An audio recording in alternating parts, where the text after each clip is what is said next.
오늘은 하나님의 나라 심령의 가난함과 애통함이라는 주제로 함께 하나님 말씀 나누겠습니다. 우리는 지난 시간에 주님이 우리에게 주신 가장 중요한 메시지이자 우리가 반드시 평생토록 기억해야 되는 한 말씀을 함께 나눴습니다. 바로 천국이 가까이 왔으니 회개하라 라는 말씀이었어요. 천국이 뭐라고 그랬죠? 죽어서 가는 곳이라고 했습니까? 물론 죽어서 우리는 천국을 갑니다.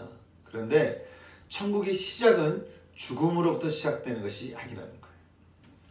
우리는 천국을 영토의 개념으로 생각하기 쉬운데 유대인들에게 전해진 마태복음의 천국은 그냥 하늘이라는 단어로서 두 가지 뜻이 담겨져 있다고 했습니다. 첫째는 그리스도, 하나님을 뜻하는 것이고 둘째는 하나님의 왕국의 통치라는 뜻이라고 하는 거죠. 다시 말해서 천국이 가까이 왔으니 회개하라, 이 말씀은 이 죄 많은 세상을 뒤집어 엎을 하나님의 그 왕국 통치가 시작되었으니 우리의 죄성, 그 지독한 죄의 뿌리와 가지들을 거룩한 의로우심으로 통치하시고 우리의 불안과 두려움을 당신의 평안으로 제압하시고 우리의 고통을 기쁨으로 다스리시는 하나님의 왕국의 통치 앞으로 어떻게 해요? 돌아오라는 거예요. 그 통치 앞으로 회개하라는 것이에요. 이사야 61장 말씀은 이를 좀 더 생생하게 말하기를 하나님의 나라 그 왕국의 통치가 우리 가운데 임하게 되면 마음이 상한 자가 고침을 받는다는 거예요. 여러분, 마음이 상한 자가 고침을 받는 거, 왕국의 통치가 임하면 고침을 받는다. 또 포로되고 갇힌 자들이 자유케 되고 슬픈 마음에 기쁨의 기름 부으심이 부어지게 되고 슬픔의 옷 대신 찬송의 옷이 입혀지면서 영광이 사람이 된다라고 우리에게 말씀을 해주고 있습니다. 바울은 고린도전서 4장 20절에서요 이렇게 말하고 있습니다. 하나님의 나라는 말에 있는 것이 아니라 능력이 있다. 많은 그리스도인들이 하나님도 알고 예수도 알고 성경도 아는데 능력이 없어요. 왜냐하면 하나님의 나라 그 왕국의 통치를 받지 않기 때문에. 많은 사람들이 찬양도 하고 기도도 하고 매일 묵상도 해요. 그리고 교회에서 또 이런저런 모양으로 섬기기까지 합니다. 그런데 안타까운 것은 능력에 대한 증거가 없는 거예요. 제가 그제 멘토 되신 이승조 목사님 그래서 한국에 오셔서 하실 말씀을 들었는데 그분이 이런 얘기를 하시는 거예요. 그리스도인들이 능력이 없으니까 자꾸 세상에서 변호사처럼 군대는 거예요. 주님이 주시는 능력을 증언하는 것이 그리스도인인데 능력 없이 자꾸 사람들에게 어떤 신념을 자꾸 뭔가 설득하려고 하는 그런 변호사처럼 군다라고 하는 것이에요. 여러분, 주님께서 우리에게 복음을 논리적으로 설득하셨습니까? 바울은 로마서 5장 8절에서 이렇게 말씀하고 있습니다. 우리가 아직 죄인 되었을 때 그리스도께서 우리를 위하여 죽으심으로 하나님께서 우리에 대한 자기의 사랑을 확증하셨느니라. 주님은 십자가에서 죽으시고 무덤을 열고 나오셔서 우리에게 증언하셨습니다. 나는 부활이요 생명이니 나를 믿는 자는 죽어도 살겠고 무릇 살아서 믿는 자는 영원히 죽지 아니하리니 이것을 네가 믿느냐? 여러분, 주님의 이 말씀을 믿으십니까? 마르다는요 이 대답을 잘했습니다. 주여 그러하이다. 주는 그리스도시여 세상에 오시는 하나님의 아들이신 줄 제가 믿습니다. 근데요 막상 주님이 죽은 자 나사로의 문을 열라고 할 때는 못 여는 거예요. 왜냐하면 그의 마음 안에는요 그가 아는 신앙과는 다른 믿음이 있는 거예요. 다른 생각이 있는 거예요. 그것이 자신을 통치하고 있어서 그의 신앙에는 능력이 없는 것이죠. 신앙을 알기만 하고 능력은 늘 남에게서 듣는 신앙만큼 안타까운 건 없어요. 신앙이 뭔지는 알아요. 능력에 대한 얘기는 들어요. 그래서 예수를 왜 믿냐 그러면 자꾸 사람들에게 설득은 하려고 해요. 근데 자기에게는 그런 능력이 없는 거예요. 늘 남이 이야기하는 능력인 거예요. 오늘 주님은 산상수훈이라고 알려진 마태복음 5장에서 7장 이 말씀을 통해서 우리가 어떻게 하면 하나님의 나라를 누리는 사람이 될 수 있는가? 어떻게 하면 그 능력을 누리는 사람이 될 수 있는가? 어떻게 하면 우리가 그 능력의 사람이 될 수 있는가를 우리에게 말씀을 해주고 있습니다. 그래서 오늘부터 우리가 마태복음 말씀을 이렇게 함께 나눌 건데요. 오늘 말씀에서 주님은 우리가 어떻게 하면 하나님의 나라, 그 왕국의 통치를 받는 정말 말로 하는 신앙이 아니라 증인된 삶을 살 수 있는가? 우리가 어떻게 말씀하고 있을까요? 그 말씀의 첫 번째 비결이라는 말씀을 이랬습니다. 오늘 우리가 읽은 5장 3절 말씀에서 말씀하시기를 첫 번째 뭐였죠? 심령이 가난한 자는 복이 있나니 천국이 그들의 것이라는 거예요. 여기서 이 복이 있다는 말은 우리가 이렇게 하면 복 받은 사람이 된다 이런 얘기가 하는 게 아니에요. 이렇게 됐을 때 하나님 나라의 왕국의 통치가 임하여서 우리가 증인된 삶을 사는 삶을 우리가 살 수 있다는 것이죠. 그 첫 번째 비결, 그것이 바로 심령의 가난함이라는 것. 여기서 심령이라고 하는 것은 영혼과 마음을 말합니다. 그리고 가난한 자라고 하는 것은 절대적으로 빈곤한 자, 궁핍한 자를 말합니다. 가난한 자라고 하는 것은 절대적으로 빈곤한 자다. 절대적 빈곤자, 궁핍한 자다. 이 단어를 히브리어로 아니 또는 아나브라고 우리가 참 보는데 이 말씀의 이 단어의 뜻도 힘이 없어서 의존적이면서 힘을 가진 자의 도움을 절대적으로 받아야 하는 사람을 가리킨다는 것. 또 한 가지 천국이 그의 것이라 이 표현은 하나님의 나라 그 왕국의 통치가 미치는 범위를 말합니다. 따라서 천국이 그의 것이다 라고 하는 것은 그만큼 주님이 다스리신 통치의 범위를 말하는 것으로서요. 3절 말씀을 정리해보자면 이렇게 정리해볼 수 있습니다. 절대자 앞에, 하나님 앞에 마음이 절대적으로 빈곤하고 궁핍해서 절대자의 힘에 의존하는 자는 복이 있나니 이는 그가 예수님이 다스리시는 왕국의 통치의 그 범위 안에 있기 때문이다. 이렇게 말씀하는 거예요. 사랑하는 여러분, 여러분의 마음은 절대자 되시는 하나님 앞에 절대적으로 빈곤하십니까? 그 왕국의 통치 그 범위 안에 여러분 살고 계십니까?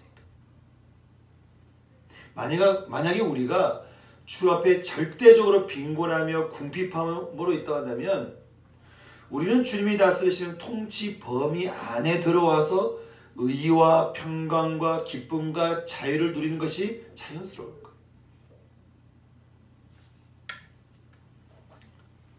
여러분, 지금 여러분의 신앙은 어떠십니까? 여러분은 하나님의 나라 그 왕국의 통치의 범위 안에 들어와 계십니까? 그러면요, 우리는 증거할 거리를 계속 살면서 늘어나는 거예요. 옛날 신앙에 옛날의 은혜를 가지고 사는 것이 아니라 오늘 아침, 오늘 내게 주신, 오늘 낮에 주신 이 오늘의 믿음을 가지고 오늘을 살아야 하는 거죠. 그러면서 우리는 복음의 증인이 될 것입니다. 주님은 이처럼 우리가 그의 통치 안으로 들어가 능력의 삶을 살기 위해서는 어떻게 해요? 우리 마음이 절대적으로 빈곤하고 궁핍해서 절대자 되시는 하나님 앞에 의존하는 자가 되어야 된다. 그렇게 우리에게 말씀해 주고 있습니다. 주님은 지금 우리가 참 뭔가 이렇게 부족함으로 괜찮은데 또 어느 정도는 있는데 괜찮은 사람인데 뭔가 막 부족함으로 억지로 막 내려가서 뭔가 이렇게 찌질한 사람이 된다라고 하는 것을 말씀하는 게 아닙니다. 우리가 원래 아무것도 없는 우리 인생은 절대적으로 빈곤하며 궁핍한 사람이라고 하는 것을 말씀을 해주고 있는 거예요. 심령이 가난한 자다, 절대적으로 빈곤한 자다, 그래야 하나님 나라를 누릴 수 있다. 이 말은 그래야 된다가 아니라 그게 우리라는 거예요. 그게 우리 존재라는 거예요. 근데 우리는 뭘 자꾸 잃어버리고 상실하고서야 이 가난함의 자리를 깨닫습니다. 어쩌면 그래서요, 우리로 하여금 하나님께서 한 번씩 가난함의 자리로 내려가도록 이렇게 내버려 두시는 것 같아요. 근데 여러분, 그렇다고 해서 그렇게 가난함으로 내려가는 것이 주님의 뜻이 아닙니다. 뭔가를 자꾸 잃어버리고 상실하고 해서 가난함으로 내려가는 것, 그래서 그걸 경험하는 것, 그게 주님의 뜻이 아니에요. 꼭 그렇게 하지 않아도 우리가 어떤 존재인가를 아는 것이 중요하죠. 전도서에서 솔로몬이 이렇게 고백합니다. 참 의미 있는 얘기를 했어요. 나는 여러 가지 큰 일을 성취해봤습니다. 궁전도 지어봤다는 거예요. 교회 건축을, 조그마한 건축을 하려다 보니까 이게 보통 일이 아니에요. 내일부터 들어가는데 이게 보통 일이 아닌데 솔로몬은 궁전을 지어봤대요. 궁전도 지어보고 여러 곳에 포도원도 만들어보고 거기에 정원도 만들어보고 과수원도 만들어보고 온갖 과일나무도 심어보고 저수지도 만들었대요. 사람들을 모으려고 남녀 할 것 없이 많은 사람들을 종으로 사들이게 되었대요. 나는 지금까지 예루살렘에 살던 그 어느 누구도 일찍이 가져본 적이 없을 만큼 많은 소와 양 같은 가축들을 가져보았고 은과 금은 물론이거니와 많은 아내를 내가 보기도 했습니다. 원하는 것을 다 얻었습니다. 누리고 싶은 낙은 기쁨은 무엇이든지 삼가하지 않았습니다. 나는 하는 일마다 다 자랑스러웠습니다. 그런데 내가 해놓은 일을 돌이켜보니 세상의 모든 것이 헛되고 헛되어서 바람을 잡으려는 것처럼 헛될 뿐이었습니다. 인생이여 헛되니 다 헛되도다. 여러분 이것이요 이 세상에서 가장 지혜롭다던 솔로몬의 저주 같은 고백입니다. 전도서를 보면서 이거는 저주 같은 고백인 거예요. 인생을 살았는데 다 해봤는데 빈 껍데기더라. 이게 어떻게 축복의 고백입니까? 열심히 살아서 잃어보기도 하고 가져보기도 다 했는데 내 인생을 보니까 다 공허함밖에 없더라. 참 이게 얼마나 안타까운 고백이에요. 그런 인생의 모든 시간대를 자신의 마음을 채우는데 평생 살다가 늙음하게 아무것도 채워지지 않는 자신의 비어있는 인생을 보면서 한탄한 거예요. 헛되고 헛되니 다 헛되도다. 세상에 인간이 할 수 있는 걸 다 해보니 결국 깨달은 것은 헛되고 헛되다라는 결론이었다는 거예요. 하나님께서 우리에게 전도서를 성경으로 주시는 것은 솔로몬을 통해 우리 인생의 헛됨을 깨닫게 하려는 것에 있었습니다. 그런데도 사람들은 일단 헛되도 좋으니 한번 누려보고 싶다는 거예요. 그리고 거기에 인생을 자꾸 올인하려고 하는 거예요. 바울은 고린도후서 6장 9절부터 10절에서 이렇게 말씀을 하고 있습니다. 믿음의 사람이는 어떤 사람인가? 그리스도인은 어떤 사람인가? 무명한 자 같으나 유명한 자, 죽은 자 같으나 보라 우리가 살아있고, 징계를 받는 자 같으나 죽임을 당하지 아니하며, 근심하는 자 같으나 항상 기뻐하고, 가난한 자 같으나 많은 사람을 부유하게 하고, 아무것도 없는 자 같으나 모든 것을 가진 자로다. 우리는 참 유명한 자가 되고 싶어합니다. 그런 마음이 우리 안에 참 있어요. 우리 이름이 어딘가에 좀 자랑스럽게 걸려져 있는 것을 얼마나 좋아하는지 몰라요. 제가 예전에 필리핀 유학생들을 위한 집회에 갔을 때였어요. 제가 누구 대신에 거기를 갔기 때문에 갔더니 제 이름보다는 원래 오기로 했던 그 강사분 이름이 적혀져 있는 거예요. 근데 이게 처음만 그렇게 적혀 있으면 괜찮은데 그날 저녁 또 그 다음 날도 계속 그 이름이 붙어 있는 거예요. 왠지 좀 불편했어요. 약간 무리하게 느껴지기도 하고, 말을 해볼까? 좀 틀리다고. 그렇게 그 이름을 보면서 잠깐 그 생각을 딱 갔는데 그때 주님이 제 양심을 향해서 그렇게 말씀하시는 거예요. 왜? 네 이름 넣고 싶어? 왜? 네 이름 올리고 싶어?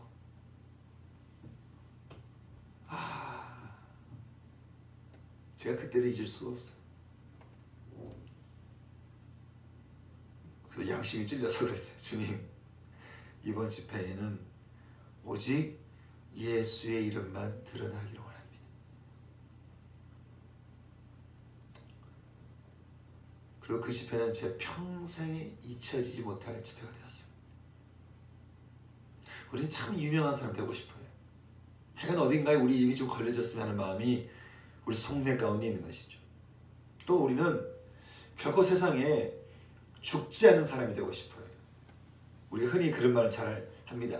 나 아직 죽지 않았어. 내가 누구야 하면서 참 죽지 않았어, 이 말을 우리 속에서 하고 싶은 거예요. 뭔가 이렇게 세상에 증명해 보이고 싶어하는 마음이 우리 자존심을 자꾸 건드립니다. 모든 것을 가져보고 싶어 하지만 바울은 말합니다. 아무것도 없는 자가 곧 모든 것을 가진 자가 된다. 다시 말해서 마음이 가난함, 절대 빈곤한, 궁핍한 자, 그 사람은 어떤 사람인가? 하나님의 나라를 누리는 사람은 어떤 사람인가? 그 왕국의 통치를 받는 사람은 어떤 사람인가? 무명한 자 같으나 유명한 자, 죽은 자 같으나 보라 우리가 살아있고, 징계를 받는 자 같으나 죽임을 당하지 아니하며, 근심하는 자 같으나 기뻐, 가난한 자 같으나 많은 사람을 부유하게 하고, 아무것도 없는 자 같으나 모든 것을 가진 자다.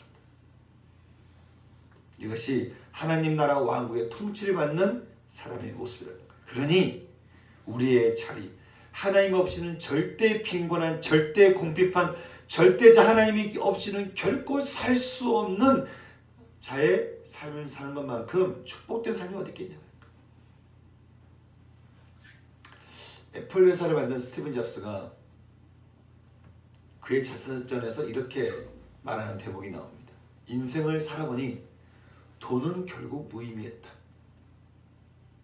전도서랑 비슷해요. 인생을 살아보고 다 해보니 돈은 결국 무의미했다.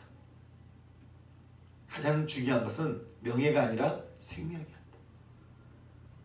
그러면서 그런 사람들에게 우리가 읽어야 될 가장 중요한 책은 건강한 생활에 대한 책이라는 거예요.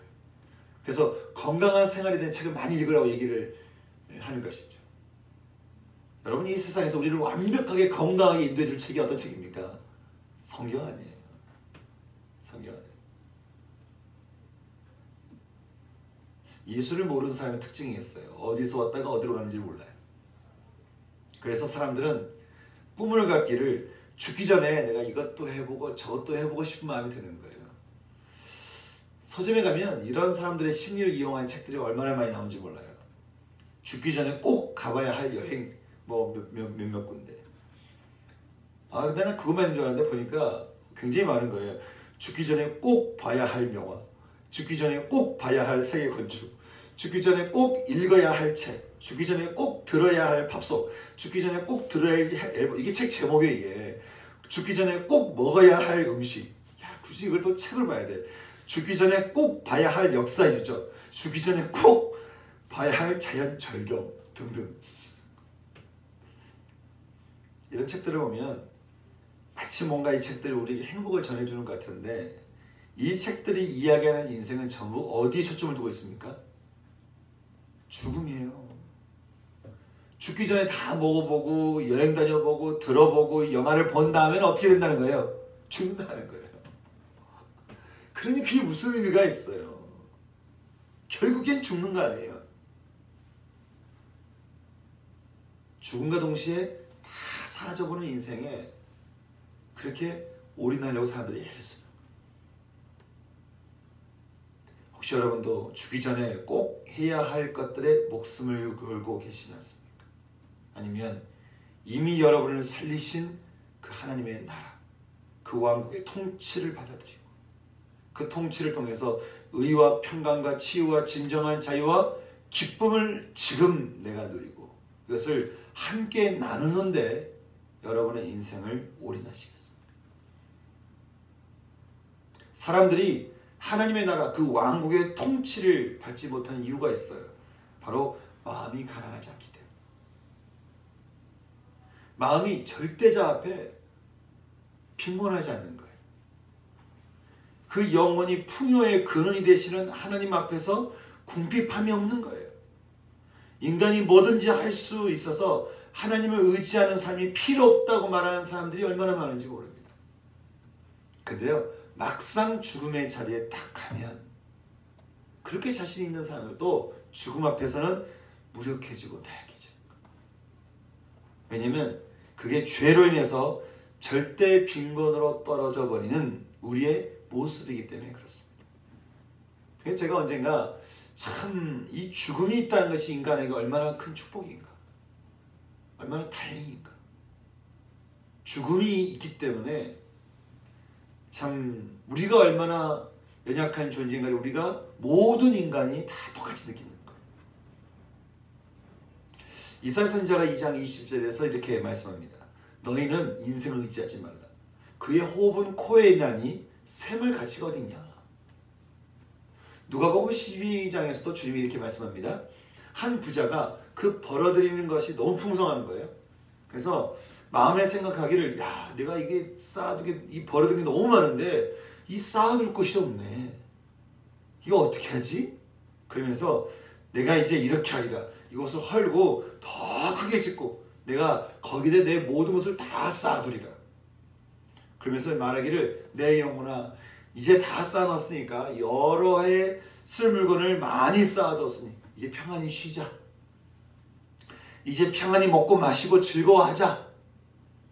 그렇게 하되 하나님이 뭐라고 말씀하시는 거예요? 어리석은 자여, 거기에 인생을 올인한 이 어리석은 자여, 오늘 밤에 내가 너의 영혼을 도로 찾으리니 그러면 너가 준비한 것이 다 누구의 것이 되겠냐?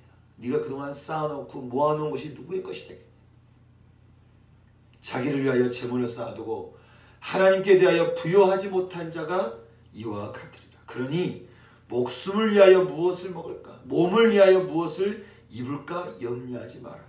다만 너희는 하나님의 나라를 구하라. 그리하면 너희에게 있어야 할 것들을 주께서 더하시리라. 사랑하는 여러분, 여러분에 있어서 가장 가치 있는 것은 무엇입니까? 하나님의 나라입니까? 하나님이 주인 되시고 하나님 말씀에 복종하면서 하나님의 것에 목숨을 거는 자의 삶이 여러분에게 있어서 가장 가치 있는 것입니까? 아니면 여러분이 중요하고 여러분이 주인 되시는 여러분의 나라입니까? 저는 오늘 이 시간에 저와 여러분 안에 세워져 있는 여러분의 나라가 주 예수 이름 앞에 엎드려지고 회개하고 10년의 가난함으로 하나님 앞에 절대 빈곤할 수밖에 없는 그 인생 모습 그대로, 절대자 하나님을 의지하지 않고는 결단코 생명을 누릴 수가 없는 그런 삶으로 돌아갈 수 있는, 회개할 수 있는, 돌아설 수 있는 그런 시간이 될 수 있기를 주님의 이름으로 축원하는 거예요. 제가 언젠가 교보문고 서점에 앉아있는데 한 할머니, 할아버지하고 3살, 4살 된 아이의 그 손녀의 모습을 보면서, 야, 하나님의 나라는 저런 게 아닐까, 그런 생각을 한 적이 있어요. 아주 조그마한 아이가 스스로 이제 의자에 올라앉고 이걸 못하니까 할머니가 들어서 의자에 딱 앉혀준 거죠. 근데 의자에 딱 앉더니 이 아이가 하는 말이, 할머니, 책상하고 멀어, 좀 가까이 다 당겨줬어. 할머니, 나 더워, 옷 좀 벗겨줘. 못 벗겨줘. 할머니, 나 지금 배고파, 뭐 먹을래? 나 이거 먹고 싶어. 할머니, 나 이거 좀 필요해. 할머니. 그래서 계속 할머니 얘기를 하는데 제가 그 할아버지 할머니 모습을 이렇게 봤어요. 그 할아버지 할머니가 이 아이가 뭘 원하는지 이미 알고 있기 때문에 또 그걸 하여간 무슨 얘기든지 할 준비가 되어 있는 거예요. 그래서 손녀가 하는 이야기엔 그냥 두 분이 이렇게 보면서, 그래, 내가 해줄게, 이 마음으로 딱 손녀를 쳐다보는데, 야, 저게 하나님 나라 안에 살아가는 우리의 모습이 되지 않을까. 절대자 앞에 서 있는 절대 필요한 자, 하나님의 나라, 하나님을 구하였더니, 하나님의 이름을 불렀더니 하나님이 어떻게 해요? 그래, 내가 해줄게. 야, 저기 하나님의 나라구나. 사랑하는 여러분, 우리는요, 우리가 있어야 될 자리로 돌아가야 됩니다. 하나님이 우리 할아버지처럼, 그 할머니처럼 따스한 부모님 품처럼 우리를 품어주시고 우리에게 하나님의 나라가 임할 수 있도록 인도해 주시는 거예요. 하나님이 없이는 결코 살아갈 수 없는 절대 빈곤의 자리, 절대 공핍의 자리, 절대자 하나님의 손길 없이는 생명의 길로 갈 수 없는 인생이 바로 우리들의 인생이라는 것을 여러분 우리는 인정해야 됩니다. 그리고 주님 앞에 우리는 이렇게 기도해야 됩니다. 주님, 제 안에 오셔서 저를 통치해 주시옵소서. 제가 무슨 말씀을 하시든지 듣겠습니다. 순종하겠습니다. 따르겠습니다. 그럴 때 우리에게 어떤 일이 일어난다고 말씀합니까? 천국, 하나님, 그 나라, 그 왕국의 통치의 그 범위가 우리의 영혼까지 미치면서 우리가 하늘의 영광을 누리며 의와 평강과 기쁨의 삶을 살아가게 된다라고 우리에게 약속하고 있는 것이죠. 저는 저와 여러분 모두가 오늘 이 시간 절대자 되시는 하나님 아버지 앞에 우리의 주인됨을 다 내려놓고 주님의 통치 앞에 엎드려 순복할 수 있는 깊은 은혜 가운데로 들어갈 수 있는 은총이 있기를 주님의 이름으로 축원합니다. 심령이 가난한 자는 복이 있나니 천국 하나님의 나라 그 왕국의 통치가 그에게 임하게 될 것이다. 이 말씀은 자연스럽게 4절 말씀과 함께 연결이 됩니다. 두 번째, 하나님의 나라 그 왕국의 통치를 누리는 사람은 어떤 사람인가? 이 4절 말씀을 우리 같이 한번 다시 읽어보겠습니다. 4절 말씀 읽겠습니다. 시작. 애통하는 자는 복이 있나니 그들이 위로를 받을 것이며. 아멘. 여기 애통하다라고 이 말은 뭔가를 상실해서 무력한 마음을 말하는 것이에요. 뭘 상실한 걸까요? 우리의 죄된 인생, 우리 장신을 상실한 것을 말합니다. 예수를 믿으면요, 우리의 죄된 인생이 드러나죠. 그것을 버려야 되는 딜레마에 빠집니다. 예수를 만나게 되면 내 옛 모습을 발견하게 되고 내가 이 옛 모습을 선택할 건지 버릴 건지 내가 하나님을 쫓아갈 건지 이 딜레마에 빠지게 됩니다. 그래서 결국에 주님의 은혜를 누리면서 내 옛 것을 내가 버리는 상실하는 내가 애통함 가운데 들어가서 이것을 버리고 이제 하나님을 찾는 이 과정을 누구나 겪게 되어 있어요. 그래서 예수를 믿는다고 하면서 하나님 앞에 애통하는 마음이 없는 사람은 미안한 말인데 신앙이 없는 사람이라고도 할 수 있어요. 왜냐하면 절대자 앞에 나를 버리는 것은 반드시 이 애통의 과정을 거치지 않을 수 없기 때문에 그렇습니다. 제가 처음 상담을 공부할 때 놀랬던 제 자신을 잊지 못합니다. 왜냐하면 내 마음의 심리 상태가 글로 이렇게 들춰지는데 너무 부끄러운 거예요. 그 다음 장을 읽어도 내 얘기, 그 다음 장을 읽어도 내 얘기. 이게 얼마나 부끄러운지 몰라요. 제가 성경 말씀을 처음으로 인격적으로 접했을 때도 마찬가지였어요. 내가 얼마나 죄인인지, 내가 얼마나 죄성이 강한지, 내가 죄에서 벗어날 수 있을까? 내가 정말 예수를 잘 믿을 수 있을까? 언젠가 한 수련회에서 저랑 똑같이 생각을 했던 한 청년이 있었어요. 이 청년이 하나님도 안 돼요, 예수님도 안 돼요, 다 안 돼요, 구원하시고 뭘 다 아는데 자기 안에 이 딜레마 속에서 못 빠져나오는 거예요. 지금 드러났는데 버려야 되는데 애통을 해야 되는데 내가 이렇게 죄인인데 내가 구원받을 수 있을까? 이 청년을 보면서 이 청년만의 문제는 아닌 것 같은 거예요. 그래서 제가 그 집회에서 청년들에게 로마서 8장 1절과 2절 말씀 우리 같이 읽어보자고 했어요. 로마서 8장 1절과 2절 말씀 한번 찾아볼까요? 로마서 8장 1절과 2절 말씀입니다. 그 말씀에는 이런 말씀이 있습니다. 그러므로 이제 그리스도 예수 안에 있는 자에게는 결코 정죄함이 없나니 이는 그리스도 예수 안에 있는 생명의 성령의 법이 죄와 사망의 법에서 너를 해방했다는 거예요. 우리 같이 한번 읽어볼까요? 시작. 그러므로 이제 그리스도 예수 안에 있는 자에게는 결코 정죄함이 없나니 이는 그리스도 예수 안에 있는 생명의 성령의 법이 죄와 사망의 법에서 너를 해방하였습니다. 아멘. 하나님의 나라가 임하면 어떤 일이 된다고요? 결코 정죄함이 없다는 거예요. 하나님의 말씀 앞에 내 죄가 다 들춰져요. 그런데 그 왕국은 들춰진과 동시에 생명의 성령의 법이 죄와 사망의 법을 이겨서 정죄함이 없게 한다는 거예요.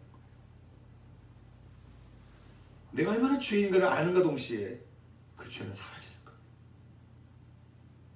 내가 얼마나 죄인인가를 아는가 동시에 그 죄는 내 안에서 사라져서 나는 자유게 되는 거예요. 주님이 나를 정죄하지 않으시는구나. 나를 해방시켜 주시려고 하는구나. 주님은 정말 나를 사랑하시는구나. 이 하나님의 마음이 이 청년의 마음에 이렇게 들어오기 시작하는데요. 이 청년이 그때부터 커다란 눈물 방울방울을 이렇게 떨어뜨리기 시작하더니 나중에는 땅을 치면서 통곡하는 거예요. 그러면서 정말 가슴에서 우러나온 소리로 주의 이름을 부르짖는데 주여 하고 부르짖는 거예요. 이 친구 말이 목사님 제 첫 번째 부르짖음입니다. 애통하는 자는 복이 있나요? 그들이 위로를 받을 것이며 우리의 모든 환난 중에서 우리를 위로하사 우리로 하여금 하나님께 받는 위로로서 모든 환난 중에 있는 자들을 능히 위로하게 하시는 우리 하나님의 위로가 저는 오늘 이 시간 여러분 모두에게 임할 수 있기를 주님의 이름으로 축원합니다. 하나님의 나라는 임하지 않아도 되는 나라가 아닙니다. 하나님의 나라는 그 통치가 없다면 이 세상은 그야말로 절망일 수밖에 없어요. 사랑과 믿음과 소망의 근원이 사라지면 거기 뭐가 남겠습니까? 오늘 이 시간 주님 앞에 우리 심령의 가난함으로 서십시다. 그리고 우리를 십자가 죽음으로 사랑하시는 주님 앞에 우리의 모든 억울함과 아픔과 상처를 감싸시고 은혜를 부어주시는 주님의 이름을 부르면서 우리 애통함으로 주 앞에 나가십시다. 주님이 이 시간 왕국의 통치의 은혜를 부어주시며 우리 영혼을 깊이 위로해 주실 줄 믿습니다. 주님 앞에 그 십자가 앞에 우리가 가난함으로 주의 이름을 부르짖으며 주의 이름을 찾으며 주님 제가 애통함으로 겸손함으로 주 앞에 나갑니다. 내 모든 이 모습을 주 앞에 내려놓고 나의 나라를 주 앞에 내려놓습니다. 하나님 나의 나라를 향유옥합을 깨뜨린 그 여인처럼 하나님 나의 나라를 제가 깨뜨립니다. 주님 주님의 나라만 내 안에 임하시옵소서. 함께 그렇게 주님 앞에 겸손함으로 애통함으로 절대 빈곤함의 모습으로 주 앞에 나갈 수 있는 이 시간 되기를 기도하겠습니다. 하나님 아버지 이 시간 우리가 주님 앞에 겸손한 마음으로 절대 빈곤한 하나님 우리의 모습 그대로 절대 궁핍한 우리의 모습 그대로 주님 앞에 무릎 꿇습니다.